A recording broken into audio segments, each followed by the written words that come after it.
আছেন সবাইকে আসসালামু আলাইকুম। আজকে আপনার অন্তর্বর্তীকালীন সরকারের তথ্য উপদেষ্টা পদত্যাগ করেছে এবং প্রধান উপদেষ্টার কার্যালয়ের সামনে এবং যমুনার সামনে পদত্যাগ করে প্রধান উপদেষ্টার সাথে খুব তার ব্যক্তিগত কুশল বিনিময় করেছে এবং দুইজনে কোলাকুলি করেছে খুশিতে। মানে দুইজনে একটি ভিডিও ভাইরাল হয়েছে, একটু ছবি দেখলাম। এবং ইনুস সাহেবও এই যে সংগঠন তৈরি করতেছে, ওনারা এই ছাত্ররা সমন্বয়করা মিলে এই সংগঠনের সলাফিরমিশা ইনুস সাহেবও করেছে সম্ভবত, এবং ইনুস সাহেবও খুশি আছে। ইনুস সাহেব থাকতেছে এদেরকে পাঠিয়ে দিচ্ছে দল তৈরি করতে, এবং দলটা তৈরি করে ফেলেছে। এবং সম্ভবত 28 তারিখে, এটা ফেব্রুয়ারির 28 তারিখে এরা এই ঘোষণা দেবে, তাদের দলের নামটাম ঘোষণা দেবে। এবং তারা নাহিদ সাহেব মনে হয় এই দলের সভাপতি হবে এবং প্রধান। এবং এই ছাত্ররা পদত্যাগ করার পরে নাহিদ সাহেব এবং প্রধান উপদেষ্টার প্রেস সচিব শফিকুল আলম উনি একটি বক্তৃতা রাখিছে যে আগামী দিনই নাহিদ সাহেব সম্ভবত প্রধানমন্ত্রী হতে পারবে বাংলাদেশের।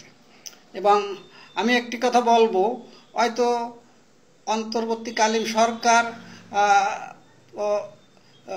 আপনার রফিকুল সাহেব অন্তর্বর্তীকালীন সরকারের প্রেস সচিব হয়তো স্বপ্নে অনেক কিছু দেখতেছে। উনিও মনে হয় হতে পারবে রাষ্ট্রপতি। নাহিদ সাহেব যদি প্রধানমন্ত্রী হয় তা উনি রাষ্ট্রপতি হতে পারবে আশা করি। এমন আল্লাহ জানে কতদূর কী হয়, ভোটে কী হয়।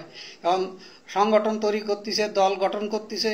এখন ভোটে দেখেন আপনাদের সব জায়গায় আপনাদের ভোট বাক্সা খালি যায় না বাক্সা ভরে যায় ভোটে, এটা দেখেন, ভোট করে দেখেন কেমন লাগে। এটা দল করা, এটা পলিসি করা না, এটা ক্রিমিনালি করা না, এটা বাটফাড়ি করা না, এটা সিটারি করা না, এটা মানে মানুষকে হয়রানি করা না। এবং আমাদের এই অন্তর্বর্তীকালীন সরকারে যে কয়জন আছে এরা বাংলাদেশে এই মুহূর্তে নিরাপত্তায় আছে। পুরো দেশবাসী নিরাপত্তাহীনতায় ভুগতেছে এবং এই মুহূর্তে। এবং 6 মাসের ঊর্ধ্বে চলে গিয়েছে, এরা আইন শৃঙ্খলা ঠিক করতে পারি নেই।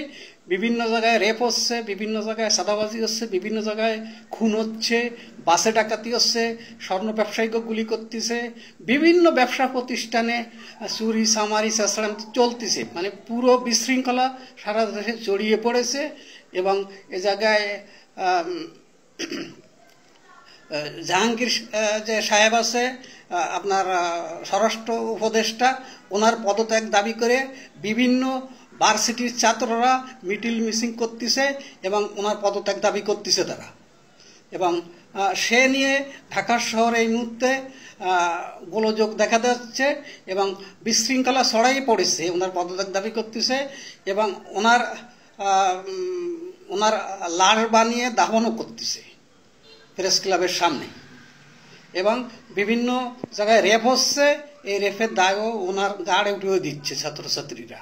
এবং ওনার জোরালোভাবে পদত্যাগ দাবি করতেছে। উনি কেন পদত্যাগ করতেছে না আল্লাহ জানে।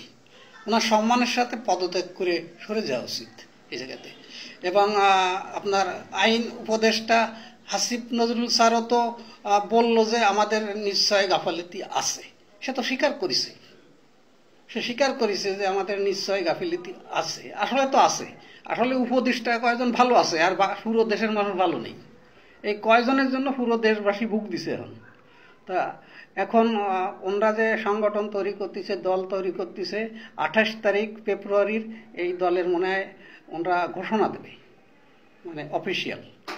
এবং নাহিদুল ইসলাম মনে হয় সামনে বাংলাদেশের প্রধানমন্ত্রী হবে। এবং আপনার প্রধানমন্ত্রীর প্রেস সচিব শফিকুল আলম এই বক্তৃতা রেখেছে।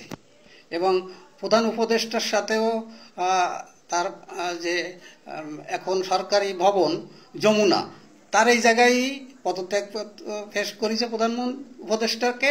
এবং ও জায়গায় দুইজনে কোলাকুলিও করেছে এবং সেই ছবিগুলি ভাইরাল হয়েছে। এবং প্রধান উপদেষ্টা মনে হয় নাহিদ সাহেবকে পাঠিয়ে দিচ্ছে যে আমি এখানে থাকতেছি, তুমি ওইখানে যে বাইরে কাজ করো।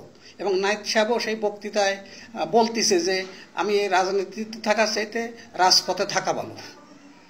রাজপথে থেকে আমি ভোট টোট করে এসে একেবারে প্রধানমন্ত্রী হয়ে ফিরে আবার মিনিস্ট্রিতে ঢুকবে ইনশাল্লাহ, দেশ চালাবে এনরা।